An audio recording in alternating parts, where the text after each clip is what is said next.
I still have a lot of research I need to do with this year's draft class, but one thing I've heard over and over again is these running backs are legit. This class is 10,000 times better than what we had last year, better than the year before, better than almost any class since 2017.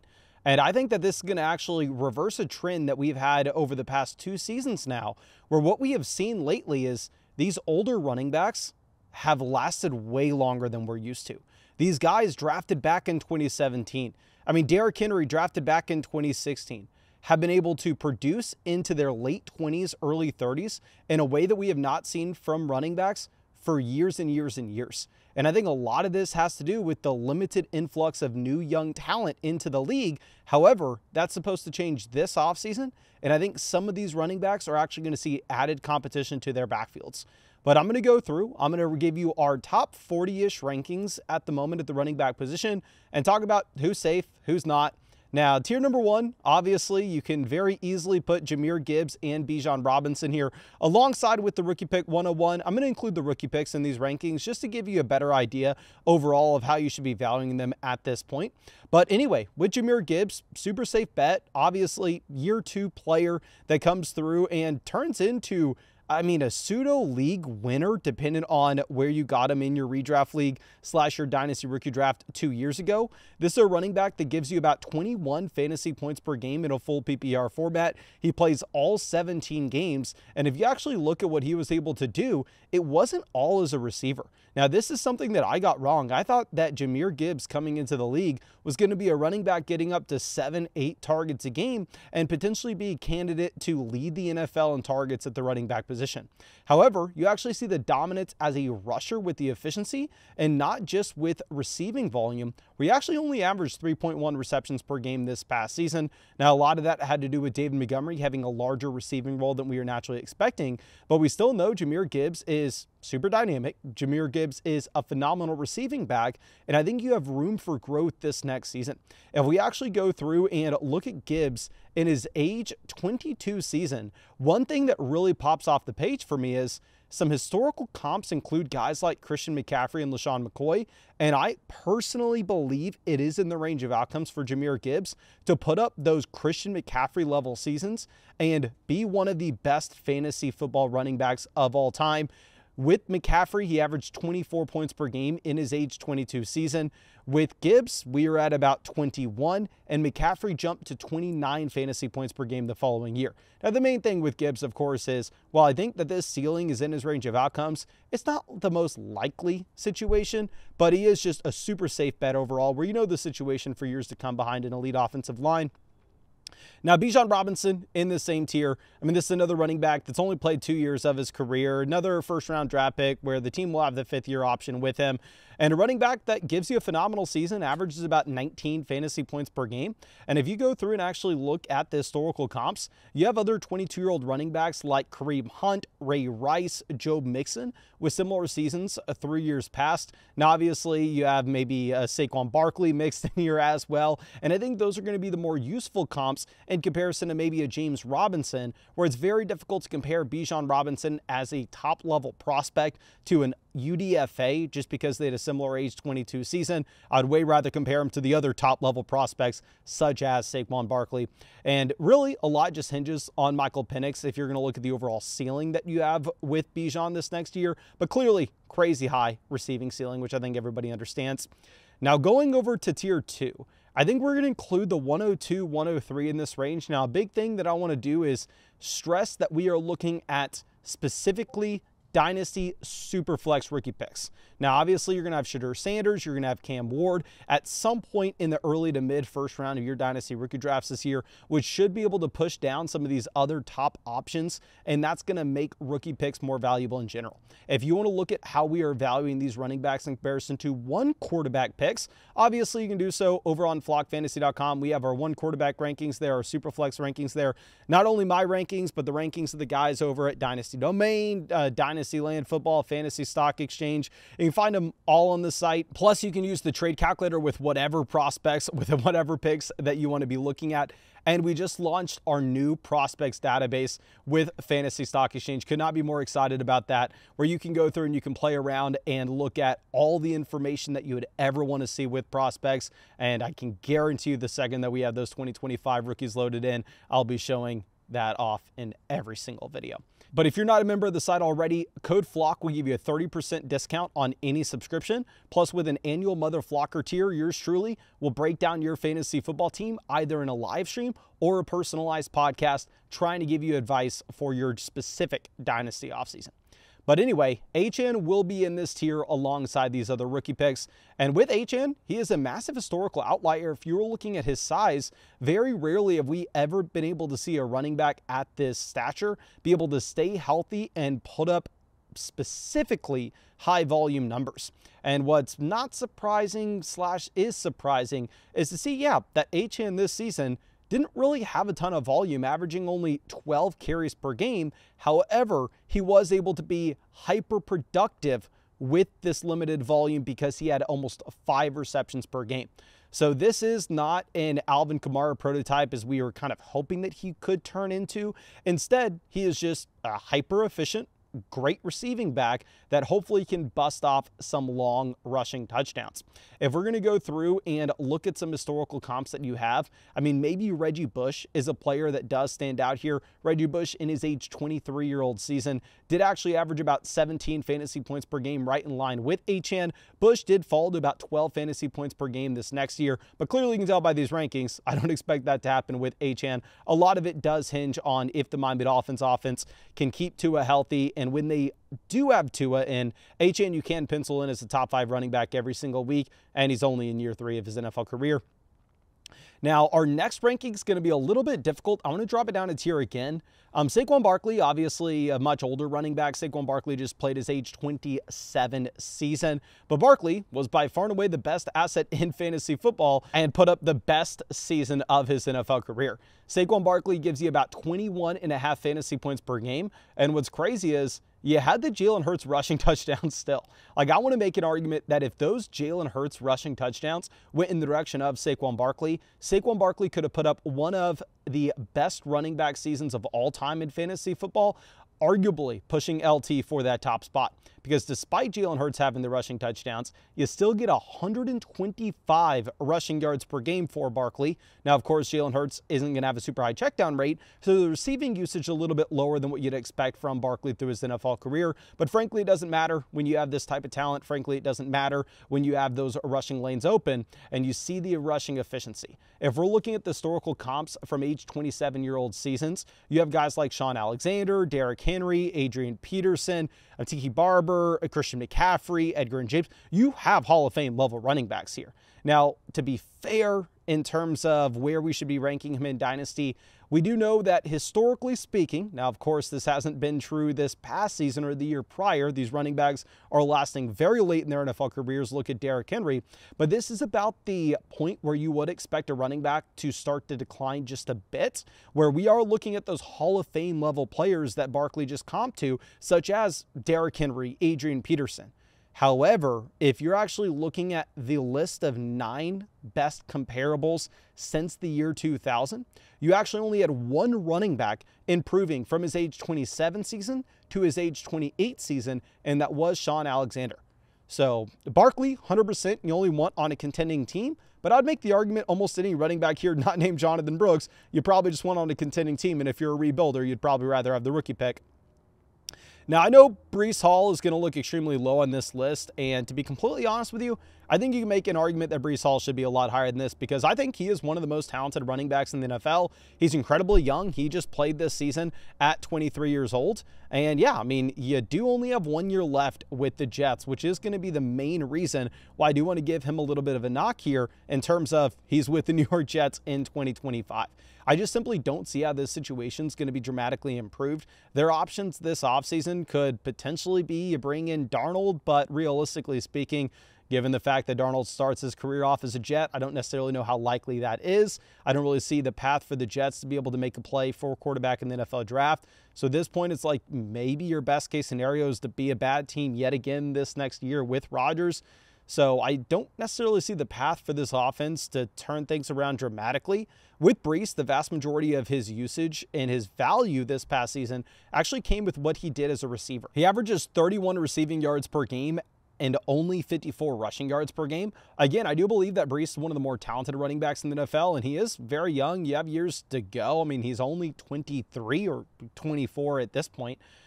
But realistically speaking, I just don't necessarily know if you can access that true top 3 level ceiling for Brees Hall in fantasy on a contending roster, simply because the Jets offense may not necessarily have a path to be dramatically improved this next year the way that the Dolphins could be if they're just able to get back to what they were 2 years ago, or what the Falcons can be if Michael Penix turns out to be good to great, or what the Detroit Lions already are or the Philadelphia Eagles already are.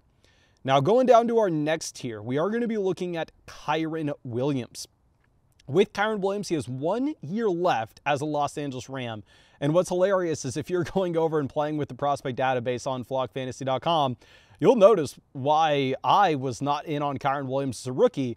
The man was the biggest outlier of all time, but what you see in 2024 and what you saw in 2023 is it frankly doesn't matter what he was coming out of Notre Dame, because at the NFL level, the Los Angeles Rams in back-to-back seasons have decided to use Kyren as a straight-up workhorse. If you're going through and looking at his historical comps at 24 years old, you have guys like Sean Alexander, Nick Chubb, Ahmad Bradshaw, Chris Carson, Clinton Portis. Obviously, it's not like all these guys are massive hits, but a very high floor going into your age 25 season, where really the worst case scenario that we've had since the year 2000 with comparable years was Julius Jones giving you 9.5 fantasy points per game. And if we're going back and looking at Blake Corum, I mean, we're not necessarily too concerned. Corum had little to no usage whatsoever as a rookie, ends the season with a pretty big injury. And yeah, I really think that the only thing you have to worry about with Kyren is if the Los Angeles Rams decide to make a play in the offseason, which I don't necessarily think that they would. And again, I will reiterate, Kyren Williams, even if he is only 24, 25 years old, based off the running back position and the nature of the position and the draft class coming in this season, I would say that these assets are really only pieces you want on a contending team. Going over to James Cook. Obviously, James Cook coming off a massive playoff game against the Denver Broncos. And with Cook as well, he had a really strong fantasy football season. I mean, he actually averaged about 17.5 fantasy points per game. And this is a dynasty asset that has just improved season after season after season. I mean, ultimately, in 2022 is a pretty disappointing asset, getting drafted in the second round by the Bills. 2023, you see the improvement. 2024 is the best season of his NFL career. Still under contract in 2025 with Buffalo. Will be interesting to see what they decide to do with him this offseason.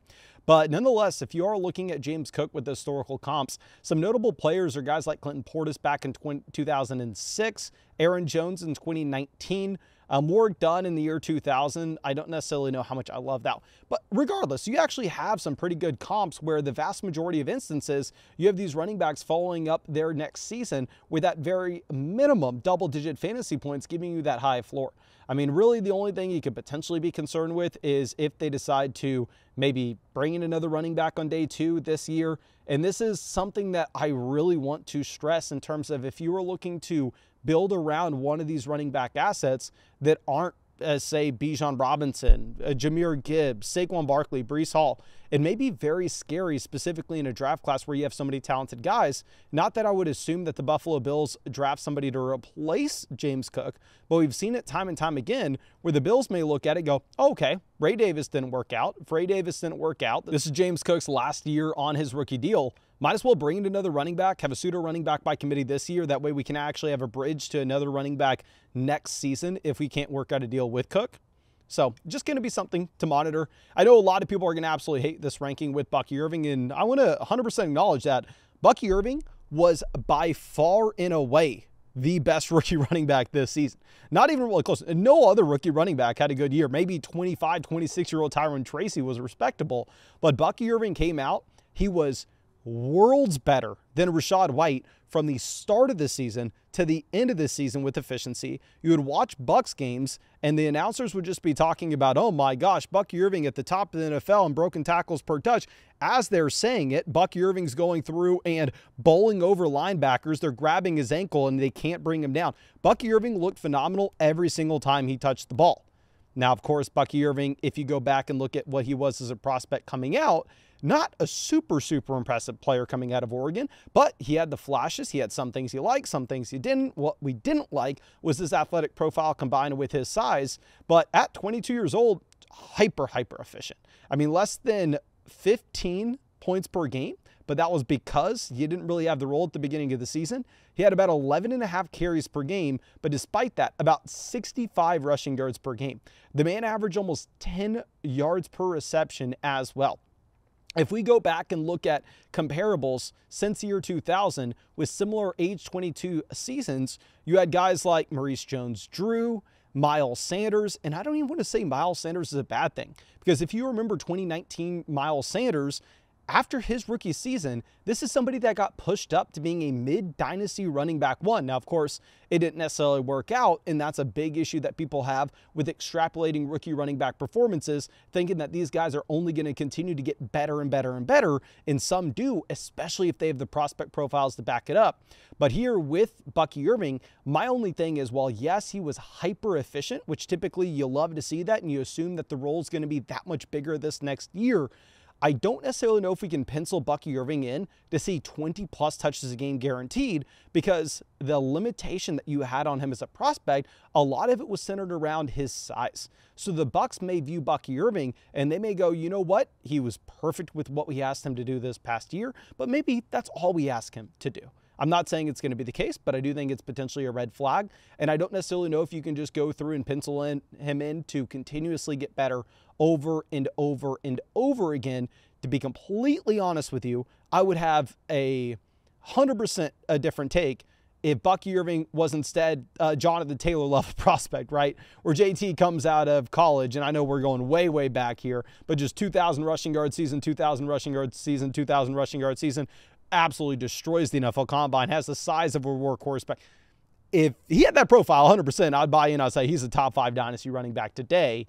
But anyway, if you're looking at Jonathan Taylor, super unique season in that obviously you have injuries in Indianapolis. The Colts are pretty much changing their offense every other week. You have a different quarterback in. And what we actually see with Jonathan Taylor is a massively high ceiling when it comes to his overall rushing efficiency. But again, the main thing that you are concerned with whenever you are attached to a quarterback like Anthony Richardson, you are going to see a lower checkdown rate in general, and also you are going to get vulture touchdowns at the goal line. All indications point to Anthony Richardson being the quarterback for the Indianapolis Colts this next season. While Anthony Richardson is not completely dead in the water yet, I do believe all signs point to Anthony Richardson probably being a below average NFL quarterback and Jonathan Taylor kind of being stuck in a poor situation. Now, of course, JT recently signed the contract extension. More likely than not, this is a running back that will be under contract in Indianapolis in 2025. They really could save $3 million from moving on from him. Really, you don't have to worry about him being potentially cut until 2026, where at that point the team could save $13 million. So a lot of it's going to come down to how he can perform in his age 26-year-old season. Now, going over to Chase Brown, it should have been very easy to read that this guy was going to win leagues this season. You were in an offense that everybody perceived to be elite, and you had very little competition with a running back that has historically been underwhelming. And now I wish I would have pushed all my chips in the middle. I wish I would have said I'm all in on Chase Brown. Sadly, I played around and went, oh, I'll take some Zach Moss, I'll take some Chase Brown. But it is what it is. We don't need to go back on history at this point. Chase Brown, phenomenal into the year. And if you look at his historical comps from an age 24 perspective, you have a lot of pretty strong running backs here. You had James Cook in 2023, who we saw take that continued jump in 2024. You had DeMarco Murray back in 2012, who we actually saw take that continued jump in 2013. And then obviously you have some more recent comparables like Pacheco had a similar season in 2023, Travis Etienne had a similar season in 2023, and Kenneth Walker had a similar year from a points per game perspective this season. Now again, with Chase Brown, this would be one of those instances where if we were dealing with another draft class that was like last year's, I would say, okay, well, we can pencil this dude in to be the starting running back in Cincinnati this next season. I'm very willing to go out there and trade my first-round pick to get him on my team now, because if he is sitting with the same workload that he had at the end of last year, we've already seen that's running back one production from a running back that is in his mid-20s. Now, it's just difficult to go through and push all your chips in the middle at this point, understanding that this draft class is so much deeper. And again, not that we'd be worried about the Cincinnati Bengals taking somebody to replace Chase Brown as a starting running back, but more so you're worried about the Cincinnati Bengals taking a running back on day 2 to go through and kind of turn this more so into a split backfield. Now, going over to Josh Jacobs, the Packers flame out in the playoffs, but obviously that's not any fault of Jacobs himself. And Jacobs continues to just rock and roll. I mean, if you are looking at what you have, this is a running back that finally leaves a dysfunctional organization, and at 26 years old, he gives you about 18 fantasy points per game. And if you look at the historical comps, you see Sean Alexander here again. My personal favorite comp here would actually be 2012 Marshawn Lynch, 2021 Nick Chubb. I guess you can throw in 2021 Dalvin Cook here as well. And what's actually hilarious is if you're going to go through and look at Jacobs, I mean, it's not like Jacobs is new to the league. Jacobs drafted back in 2019, but at the time of the NFL draft, he was only 20 years old. So Jacobs is only going to be 27 in 2025. And this is a situation in which I believe that this Packers team probably really doesn't have any incentive to go through and address the running back position this offseason. I mean, yes, they invested into that third-round pick with Marshawn Lloyd this past offseason. You'd hope that they could view him as potential viable depth. Now, if you were looking at the contract for Jacobs, I would say he's very safe to be with this Packers team in 2025. But in 2026, at that point, they could save about $10 million if they were to move on from him at 28 years old. This is another one of those running backs. So you're really just taking it year by year. Kenneth Walker will be our next guy. With Walker, I know a lot of people want to pencil in, oh, okay, Zach Charbonnet is the long-term starter here. Charbonnet definitely flashed when he had opportunities this past year. Kenneth Walker dealing with injuries pretty much throughout the entire season. But if you take a step backwards, Walker still put up respectable numbers, average about 16.5 fantasy points per game at 24 years old. I mean, some similar seasons through time. You had like Lamar Miller back in 2015, James Conner back in 2019 at 24 years old, putting up similar type numbers. Now, of course, we have some guys that turned out to be pretty big bust, such as Ramondre and Rachaad White putting up these numbers as well. So you can kind of go down a couple different paths. Now, the main thing to point out here is this going to be Kenneth Walker's last year under contract in Seattle. So again, if they view Zach Charbonnet, who they took in the second round out of LSU, as their long-term option, we don't necessarily know what the runway is here for Walker. Now, going over to McCaffrey, I wanted to look at something very interesting because obviously we don't have a ton of historical data when it comes to Achilles tendonitis and what it exactly means. I will say, if you're looking at the contract, McCaffrey is pretty much guaranteed to be with this team in 2025. If they were to get up McCaffrey, from what I can tell, it'd be 2026, where it looks like they would have about $8.5 million in the dead cap, but they could get out of $31 million. So I think you have McCaffrey as a pretty safe option here at 29 years old this next season. Obviously, only for contending teams. But what I wanted to do is I wanted to go through and look at, since the year 2000, what were the best age 29-year-old seasons and how many of these guys dealt with injuries at 28. So you had Priest Holmes averaging 31 fantasy points per game back in 2001. Insane. Tiki Barber with 22 fantasy points per game. Matt Forte with 22. Marshall Faulk with 20.5. Brian Westbrook with 19.5. Alvin Kamara with 19. Michael Pittman with 18. LT with 17. LaShawn McCoy with 16. So obviously you had some phenomenal running backs here.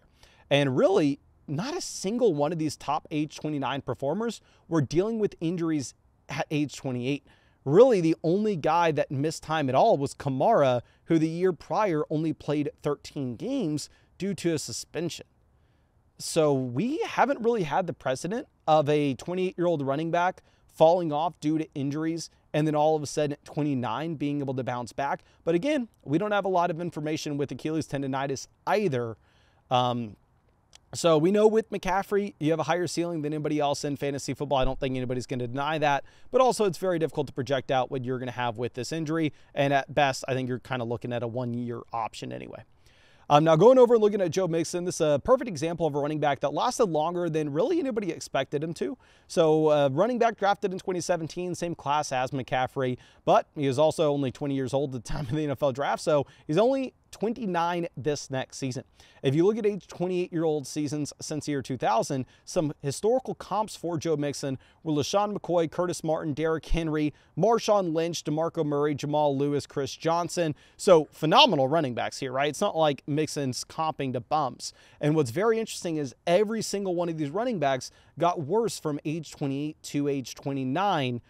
So I understand that a lot of people want to look at our next example with Derrick Henry and go, okay, age doesn't matter anymore at the running back position. But I think this draft class is kind of going to make a lot of these veteran running backs look a little bit older than they did this year. Because, one, they are going to be older. But if we go over and look at Derrick Henry as our next option, I want to acknowledge Derrick Henry, massive, massive outlier. Derrick Henry was able to accomplish something that had not been done in pretty much the last 20 years. The last time a running back averaged over, let's call it, 17 fantasy points per game was 2008. The last time a running back averaged 19 or more fantasy points per game, which Derrick Henry was at 19 and a half, at 30 years old, it was back in 2005. So Derrick Henry did something that we had not seen in 20 years. Derrick Henry's still playing in the NFL playoffs. I literally can't wait to watch the Bills game. It's going to be the game of the year, at least in my mind. And you have to give the man his flowers. He averages 111 rushing yards per game. He was incredible. I wish I drafted Derrick Henry everywhere, but again, I wasn't expecting a historical 20-year outlier, but he is Derrick Henry. Now, I want to get all that out of the way, and I want to give him his flowers and say, yes, historical career outlier, unbelievable. But I want to go and look at the best age 31-year-old seasons now. Because we saw from the 30-year-old seasons, you had a ceiling of Priest Holmes at about 28 fantasy points per game, Tiki Barber at 22.5, Charlie Gardner at 21.5. And if we go down and actually look at what we had from the 31-year-old players, the best season that you had was Curtis Martin in 2004 at 20 fantasy points per game. And yeah, only one player with more than 20 fantasy points per game. If we're going to go through and compare the top 30-year-old seasons, you had 1, 2, 3, 4, 5, 6, 7, 8, 9, 10 seasons with at least 16.4 fantasy points per game. But if you're looking at 31-year-old players, you have 1, 2, 3, 4, 5 with 16.4 or more fantasy points per game. So all this is to say that Father Time is going to catch up to Derrick Henry. We don't exactly know when. Clearly, it has not happened yet. Derrick Henry just did something that we haven't seen in 20-plus years. And I want to give the man his credit, but at some point, it's coming for him.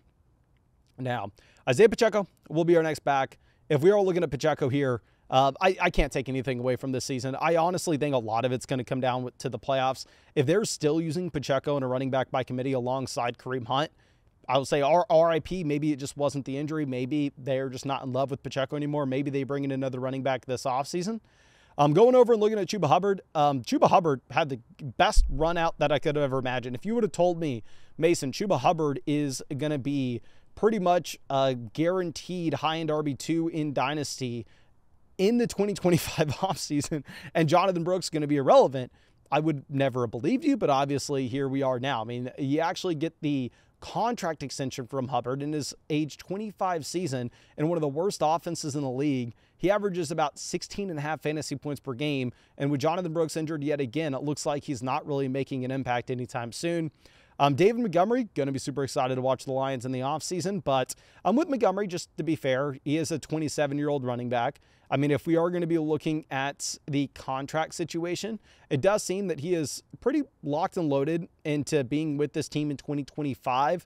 I would say that they're really not guaranteed, or they're not really incentivized to get out of David Montgomery until the very earliest 2026. And then 2027, when he's 30, that he's probably not playing on this current deal as is. But I would expect that Jahmyr Gibbs is going to continue to command more and more of this backfield. Looking at Brian Robinson, not a super exciting running back by any means. you just simply don't have the receiving usage to have a crazy high ceiling. And obviously, you're going to have to worry about that when you have a player like Jaden Daniels. Again, these rushing quarterbacks aren't going to have a super high checkdown rate. And at the same time, they are going to take rushing touchdowns at the goal line as well. So if you're looking at Brian Robinson, this is like a less athletic Jonathan Taylor. Good news is he's still on the rookie deal, but he only has one more year on this deal in Washington. I'm going over and looking at Alvin Kamara. Alvin Kamara just played in his age 29 season. If we're looking at historical comps, you have guys like Marshall Faulk, Matt Forte, LT, Amon Green, Brian Westbrook, LaShawn McCoy. So phenomenal age 29-year-old running backs, right? But what's actually crazy is every single one of these running backs got worse in their age 30 season. Every single one. If we look at the contract situation for Kamara, I'd be surprised if they let go of Kamara this offseason. If I'm reading this right, he would have $25 million on the dead cap. So I'm assuming Kamara will be a Saint this next year, but I'm also assuming it's going to be a bad offense and Kamara's pushing 30. And I know that Derrick Henry just broke the mold, but I'm not expecting every running back to do that. Zach Charbonnet is a running back that I absolutely loved. He was a must-start guy every single week that you had no Kenneth Walker, because you go back to Charbonnet as a prospect, and you need to remember that this isn't just a regular backup running back. No, this was a phenomenal prospect coming out of UCLA. You can pull this up with our prospect database, but this is a running back that goes in round 2, has the size, has the receiving skill set, had the athletic, he had everything you'd want to see. The issue is he just gets parked behind Kenneth Walker. Now, Kenneth Walker only has 1 year left on his rookie deal. And I know a lot of people, especially that are new to Dynasty, what they do is they go through and they extrapolate and go, okay, well, Zach Charbonnet's great. He's a must-start running back when Kenneth Walker's not there. That means when Kenneth Walker's gone in 2026, Zach Charbonnet's a must-start running back at that. That's so far away at the running back position, you have no idea what's going to happen. There's always a chance they re-sign Kenneth Walker. There's a chance they let Kenneth Walker walk, but instead they actually draft another running back in round 2 or another running back in round 3. So to ever just go through and take a backup running back and say this guy's guaranteed to get his shot at some point, in a perfect world, it does happen, and I would love to say it. I would love to say it's going to happen with Charbonnet. We just simply don't know. I'm going over and looking at Tyrone Tracy. I'll give the guys props, right? New to the running back position, has a pretty damn good rookie season in comparison to what the expectations were. He outplays Devin Singletary, eventually kind of takes the job from Devin Singletary. And yeah, new position, you would assume that he's going to continue to be able to progress at running back and get better and better and better. But again, you have no team investment from him. You actually could see this kind of slide in another direction if the Giants bring in another running back here. And I don't want to say a big concern, but it's at least worth pointing out, this dude was a 25-year-old rookie. I hate to do this, but, and I know it's just a meme at this point. Realistically speaking, how much older is Tracy than Kyle Pitts? Kyle Pitts was born in October in 2000. Tyrone Tracy, on the other hand, was born in November of 99. Tyrone Tracy is a full year older than Kyle Pitts, you know? Like, I don't necessarily know if we can sit here and say, oh, yeah, Tracy's the next great thing at running back. I mean, you averaged, 11 fantasy points per game. I'm going over and looking at James Conner. I had James Conner in the Flock League. Oh, I was riding this boy all year. Realistically speaking, though, 29-year-old running back. They bring in Trey Benson. He's going to be 30 this next season. You look at the contract situation. It's pretty much his last year in Arizona. I'm going over to Jonathan Brooks. I hook 'em horns. I obviously want to root for my guy, but they re-sign or they extend Chuba Hubbard. Not only do they extend Chuba Hubbard, but Jonathan Brooks at this point looks like it's going to be a non-factor through all of 2025. So you're investing into the running back that you're not going to get to see for the first 2 years of his NFL career. I liked him as a prospect, but I don't know how exciting that can be. I'm going over and looking at J.K. Dobbins. Dobbins played for almost no money this past year. Dobbins had $50,000 guaranteed, which obviously don't want to downplay $50,000, but it's an NFL contract. For an NFL contract, that's nothing. But he comes through, has arguably, I don't want to say arguably, he had the best year of his NFL career. He averaged 15 fantasy points per game. Not a big receiver, but you already knew that. And he stays somewhat healthy. I mean, he plays 12 games. But really don't know what the situation is going to be this next year. And if it was another draft class like we had a year ago, I'd be very confident in saying that Dobbins would have a great role. But the issue is just this class coming in, you have no idea. And then going over and looking at Trey Benson. Benson effectively does nothing. I mean, the man averages 5 carries per game. We don't really get to see him. And the main concerning thing with Trey Benson is even when James Conner wasn't on the field, they had other running backs mixing in. It wasn't like, oh, James Conner's clear feature back. Anytime he's off, it's Trey Benson. You had scrubs like Mercado out there. So I don't necessarily know if we can say that Benson's just the clear successor. I'm going over and looking at Tajay Spears, Tank Bigsby, 2 other examples of running backs that are current backups that I know a lot of people are going to extrapolate out and say, okay, well, when the starters are gone in front of them, they're going to be the guys. Whereas the realistic situation is, they probably bring in somebody else. These are probably career backups. And then Rachaad White, Travis Etienne, dusty old veteran running backs that you're hoping find themselves in a committee, and then all of a sudden, if they can see an injury in their backfield, they can be a spot start for you. But I mean, Travis Etienne, they extended him into this next season, and Rachaad White obviously has 1 more year in his deal. But I think that's all I got for you. Again, I do want to reiterate that these rookie picks specifically are for Dynasty Superflex rookie drafts. If you wanted to see where the Dynasty 1 quarterback rookie picks mix in, or if you want to see anybody else's rankings, right? They're all on flockfantasy.com. Whether you want to go check out the domain guys, the fantasy stock exchange guys, the fantasy land guys, all the rankings are on flockfantasy.com. The trade calculator, the trade finder, put in your exact league settings. Hell, link your exact Dynasty league with the site. It's completely free. You can find the link in the description comment section. But if you wanted to check out some of the premium stuff like our prospect database, you can sign up. Code FLOCK will give you 30% off any subscription. Plus, you'll actually be getting a free team review from yours truly, either in a live stream or a personalized podcast. But I think that's all I got for you. Really appreciate you and really hope we get to see you out with another video sometime soon.